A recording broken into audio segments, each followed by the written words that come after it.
Hi, in this video I'm going to be giving a brief overview of the conference room display touchscreens that we've placed around the building outside of a few of our conference rooms. This particular display is outside of the Deschutes conference room, also known as the training room. As you can see on this display, this conference room is currently reserved, as indicated by this red bar here. It also shows what meeting is currently taking place, or who the meeting organizer is. And it also shows what the next meeting is. The next meeting starts here at 11, and we can also see the current time down here at the bottom. Touch the screen here, I'll see a few buttons down here at the bottom, and the number of buttons and what they say depend on whether or not the room is currently reserved. Since this room is reserved, we get a couple of extra buttons. The buttons are extend meeting or end meeting. So let's say I decide that I want to extend my current meeting.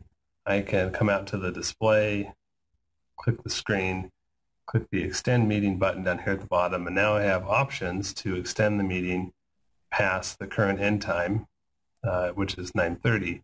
I can add 30 minutes, 15 minutes, or I can end the meeting earlier by subtracting time from the end time. So if I want to add time, I can click these buttons. And you'll notice here that I can't extend the meeting past the start of the next meeting. So I will make this meeting go to 11, click OK.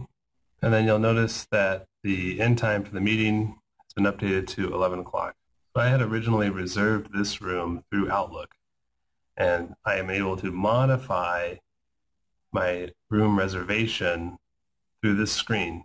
And those updates will actually modify the resources calendar, so anyone else using Outlook could now see that this room is booked until 11.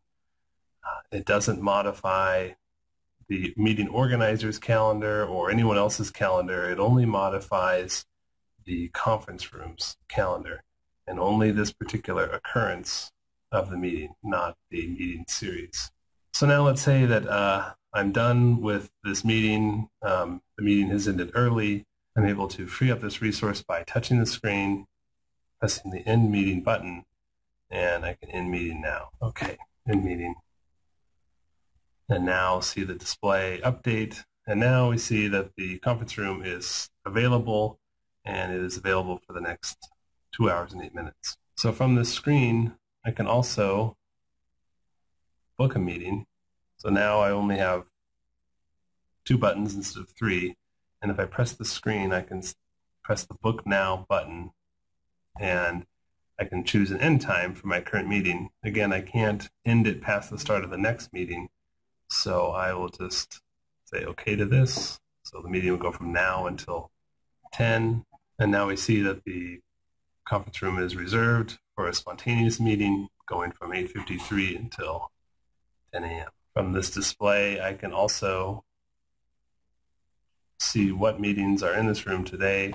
So you can also use these displays to report problems with any equipment within the conference room. So up here in the right-hand corner, it might be hard to see in this video, there is a faint icon that looks like a broken chain link. If I press that icon, I'll see a list of equipment in this room, and I can now report an error associated with any of these pieces of equipment. So I will say there's something wrong with the stereo, slide the bar over. It asks me to describe the error. I'll click into the text box, which brings up the keyboard. I can type in some text. Doesn't need to be highly technical. It's just a way to let IS know that there's a problem with the equipment. And then I see a confirmation message that the error was reported, and I can touch anywhere to make that go away. I'm going to go ahead and end this spontaneous meeting.